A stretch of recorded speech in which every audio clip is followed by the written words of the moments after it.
বাংলাদেশের প্রতিটা সেক্টরে এত অনিয়ম এত দুর্নীতি, বিশেষ করে এখন যে খালের মধ্যে দাঁড়িয়ে আছি বুড়িগঙ্গার পাশে, এই খালটি দেখেন কি পরিমাণ নোংরা, কি পরিমাণ প্লাস্টিকে আবর্জনায় খালের মাঝখানে দাঁড়িয়ে আছি।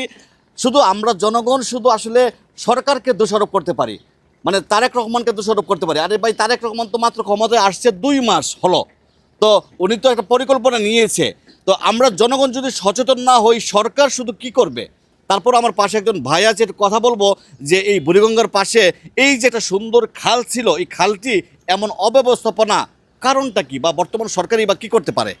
এইটা দাদা স্বৈরাচারের আমলে থেকে শুরু হয়েছে খনন হয়ে, ওই কোনো রকম পানির সময় একটু বেকুর দিয়া টান্না মান্না থুয়া ভাইসকেলা দিয়া টেকা লয়া জায়গা পুরো অরিজিনালে কিন্তু খনন হয় না। ওই যায় ওই হাসিনার আমলে স্বৈরাচারের আমলে কিন্তু এমন কয়েকবার এই টাকা খাইছে, খাল খনন হয়েছে, বেকু দিয়া একটু কাটা কুটা থালাই মালাই গেছে গা।